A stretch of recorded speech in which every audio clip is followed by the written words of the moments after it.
السلام علیکم ورحمۃ اللہ وبرکاتہ۔ الحمد للہ وحدہ والصلاۃ والسلام علی من لا نبی بعدہ، اما بعد، اعوذ باللہ من الشیطان الرجیم، بسم اللہ الرحمن الرحیم۔ وإن خفتم شقاق بینہما فابعثوا حکما من اہلہا وحکما من اہلہ وحکما من اہلہا وإن یرید اصلاحا یوفق اللہ بینہما ان اللہ کان علیما خبیرا۔ رب اشرح لي صدري ويسر لي امري واحلل عقدة من لساني يفقهوا قولي اللهم انفعني بما علمتني وعلمني ما ينفعني وزدني علما۔ کل کے درس میں خوارج کے نام، القاب اور ان کی کچھ پہچان یہ بتائی گئی۔ آج کے درس میں دیکھیں گے کہ ان کے ظہور کے اسباب کیا ہیں، یعنی خوارج کا ظہور کب سے ہوا اور کیوں ہوا، کچھ اسباب کے اوپر اختصار کے ساتھ کچھ باتیں ذکر کی جائیں گی۔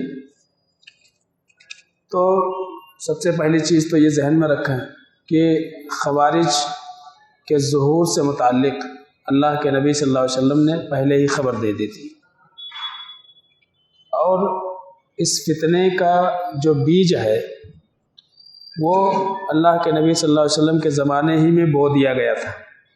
کل کے درس میں بات آئی کہ عبداللہ بن نافع ذوالخویسرہ نے اللہ کے نبی صلی اللہ علیہ وسلم کے اوپر اعتراض کیا اور زبانی جنگ وہیں سے چالو ہو گئی تھی، لیکن باضابطہ جماعت کی شکل یہ حضرت علی رضی اللہ تعالیٰ عنہ کی عہد خلافت میں وقوع پذیر ہوا۔ شیخ الاسلام اللہ ابن تیمیہ رحمۃ اللہ علیہ مجموع الفتاویٰ میں لکھتے ہیں، کہتے ہیں کہ بدعت، خوارج کی جو بدعت ہے یا خوارج جو ہے، ان کا ظہور تو اللہ کے نبی صلی اللہ علیہ وسلم کے زمانے میں ہو گیا تھا، لیکن اس کے جو حاملین تھے، یہ خوارج کا جو جراثیم تھا، جو لوگ خوارج تھے، یہ اپنے دلوں میں چھپائے رہے اور وقتاً فوقتاً اس کا اظہار کرتے رہے، یہاں تک کہ حضرت علی رضی اللہ تعالیٰ عنہ کے زمانے میں باضابطہ انہوں نے ایک جماعت بنا لی۔ تو تھے پہلے سے بکھرے ہوئے تھے، لیکن دھیرے دھیرے جماعت کی شکل جو اختیار کی اس گروہ نے، تو وہ حضرت علی رضی اللہ تعالیٰ عنہ کے زمانے میں۔ اسی لیے علامہ ابن کثیر رحمۃ اللہ علیہ نے البدایہ والنہایہ میں لکھا ہے، کہا کہ حضرت عثمان غنی رضی اللہ تعالیٰ عنہ کو جن لوگوں نے شہید کیا، جن کو بلوائی کہا جاتا ہے، وہ خوارج ہی تھے، وہ لوگ خوارج تھے۔ چونکہ وقت نہیں ہے، ورنہ ضرورت اس بات کی ہے کہ حضرت عثمان غنی رضی اللہ تعالیٰ عنہ کی سیرت کو پڑھا جائے، اس میں بہت ساری تفصیل ملے گی کہ کس طرح سے جو ہے انہوں نے پروپیگنڈا کیا تھا حضرت عثمان غنی رضی اللہ تعالیٰ عنہ کی شہادت سے قبل، کیا کچھ انہوں نے کیا اور کیا کیا پالیسیاں اور کیا کیا جو ہے نرمیاں حضرت عثمان غنی رضی اللہ تعالیٰ عنہ نے برتی، کون کون سی پالیسیاں جو حضرت عمر بن خطاب رضی اللہ تعالیٰ عنہ اور حضرت ابوبکر صدیق رضی اللہ تعالیٰ عنہ نے اپنائی۔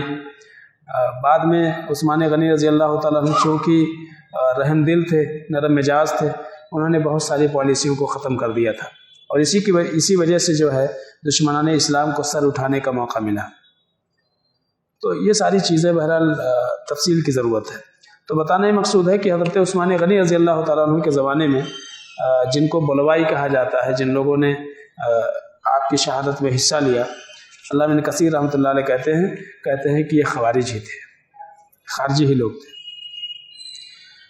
اور ہوا یہ تھا کہ عراق میں، جو عراق کا علاقہ تھا، کچھ ایسے افراد تھے جو حضرت عثمان غنی رضی اللہ تعالیٰ عنہ کے جو قرابت دار تھے، جو رشتہ دار تھے وہ ان کے کچھ عادتوں سے پریشان تھے، اور ان کا معاملہ ہی کیا تھا، کل ہی ذکر ہوا تھا کہ یہ کیا کرتے تھے کہ کوئی چھوٹی سی کمی اور چھوٹی سی نقص وہ کسی کے اندر پاتے تھے تو اس کو بڑا کر کے پیش کرتے تھے، اچھائی کو بھی برائی کی شکل دے دیتے تھے۔ تو ان کا یہ طریقہ تھا، اور وہی کچھ طریقہ انہوں نے اختیار کر کے حضرت عثمان غنی رضی اللہ تعالیٰ عنہ کے قرابت داروں کو بدنام کرنے کی کوشش کی، اور اس کی وجہ سے جو ہے حضرت عثمان غنی رضی اللہ تعالیٰ عنہ کے اوپر انہوں نے طعن و تشنیع کرنا شروع کر دیا تھا۔ اور یہ وہ لوگ تھے جو قرآن کی تلاوت کرنے میں بڑی جد و جہد کرتے تھے، یعنی عبادت گزار مانے جاتے تھے اپنے زمانے کے، اور ان کا تعلق قراء سے تھا، قاریوں میں شمار ہوتا تھا۔ لیکن پریشانی یہ تھی کہ قرآن کو اس طرز پر نہیں سمجھتے تھے جس طرز پر ان کو سمجھنا چاہیے، بلکہ وہ اپنے مطلب کے خاطر قرآن کی تعویل کر لیتے تھے اور اس معنی سے ہٹ کر کے معنی بیان کرتے تھے جو اس کا حقیقی معنی ہے۔ تو بہرحال حضرت عثمان غنی رضی اللہ تعالیٰ عنہ کی جب شہادت ہوئی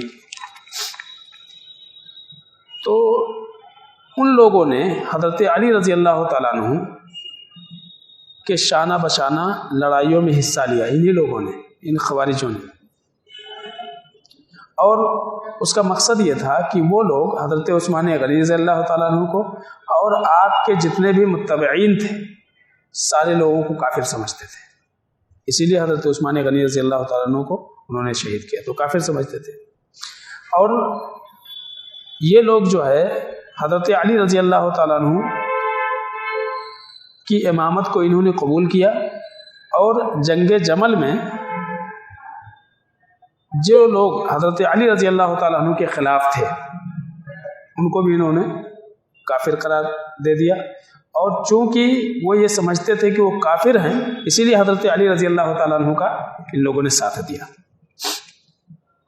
اور ظاہر سی بات ہے کہ جنگ جمل میں حضرت عثمان غنی رضی اللہ تعالیٰ عنہ کی طرف سے یا ان کے متبعین جو تھے اس میں اماں عائشہ رضی اللہ تعالیٰ عنہ ہیں، حضرت زبیر بن طلحہ رضی اللہ تعالیٰ عنہ تھے، اور حضرت زبیر بن عوام تھے، حضرت طلحہ تھے، اور اسی طرح سے امیر معاویہ رضی اللہ تعالیٰ عنہ تھے۔